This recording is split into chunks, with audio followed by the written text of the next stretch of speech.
एक छोटा सा बोर्ड रेहड़ी की छत से लटक रहा था। उस पर मोटे मार्कर से लिखा हुआ था कि घर में कोई नहीं है, मेरी बूढ़ी माँ फालिज जिंदा है। मुझे थोड़ी थोड़ी देर बाद उन्हें खाना और इतनी ही मर्तबा हाजत करानी पड़ती है। अगर आपको जल्दी है तो अपनी मर्जी से फ्रूट तोल लें और पैसे कोने पर रेगजीन के गत्ते के नीचे रख दीजिए। साथ ही रेट भी लिखे हुए हैं, और अगर आपके पास पैसे ना हो तो मेरी तरफ से ले लेना इजाजत है। वल्लाह खैरुर राज़िकीन। इधर उधर देखा, पास पड़े तराजू में 2 किलो सेब तोले, दर्जन केले लिए, शापर में डाले, प्राइस लिस्ट से कीमत देखी, पैसे निकालकर रेहड़ी के फट्टे के गत्ते वाले कोने को उठाया। वहाँ 100, 50 और 10-10 के नोट पड़े हुए थे। मैंने पैसे उसी में रख कर उसे ढक दिया। इधर उधर देखा कि शायद कोई मेरी तरफ मुतवज्जा हो, और शापर उठाकर वापस फ्लेट पर आ गया। इफ्तार के बाद मैं और भाई उधर गए। देखा कि एक बारिश आदमी,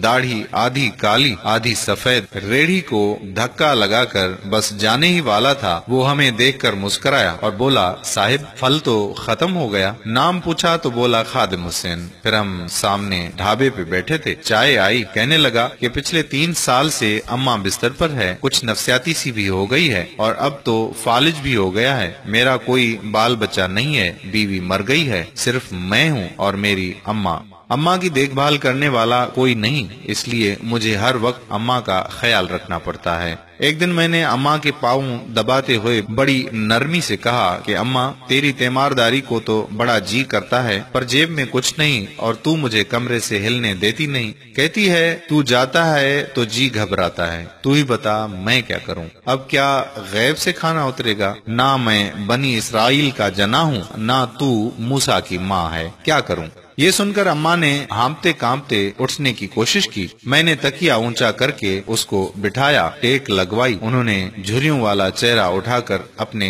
कमजोर हाथों का प्याला बनाया और न जाने रब्बुल आलमीन से क्या बात की। फिर बोली, तू रेहड़ी वहीं छोड़कर आया कर, तेरा रिस्क तुझे इसी कमरे में बैठकर मिलेगा। मैंने कहा, अम्मा क्या बात करती है? वहाँ छोड़ आऊंगा तो कोई चोर सब कुछ ले जाएगा। आजकल कौन लिहाज करता है? बिना मालिक के कौन खरीदार आएगा? कहने लगी, तू फजर को रेहड़ी फलों से भरकर छोड़कर आ जा, बस ज्यादा बक बक नहीं कर। शाम को खाली ले आया कर। अगर तेरा रुपया गया तो ये खालदा सुरैया अल्लाह से पाई पाई वसूल देगी। 2.5 साल हो गए हैं भाई साहब, सुबह रेहड़ी लगा जाता हूँ, शाम को लेके जाता हूँ। लोग पैसे रख जाते हैं, फल ले जाते हैं। ठेला थोड़ा ऊपर नीचे होता है, बल्कि कुछ तो ज्यादा रख जाते हैं। अक्सर तखमीना नफा लागत से 300-400 ऊपर ही जा निकलता है।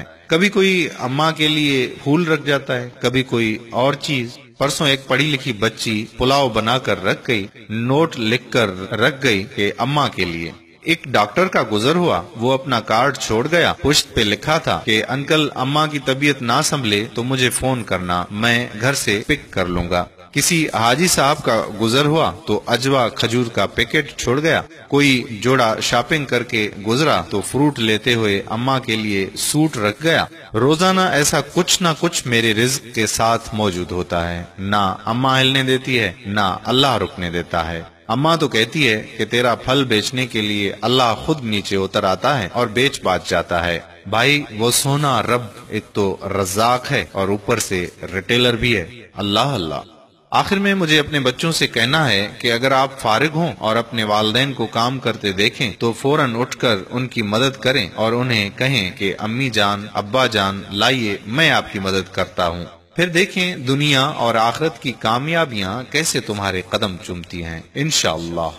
अगर आपको ये वीडियो पसंद आई तो इसको शेयर कर दीजिए, शायद किसी का भला हो जाए। कारीन इकराम, अगर आपने अभी तक हमारा पेज प्यारा इस्लाम लाइक नहीं किया तो अभी से लाइक करके फॉलो कर दीजिए, ताकि हम ऐसी मजीद मालूमाती और दिलचस्प वीडियोस आप तक पहुंचाते रहें।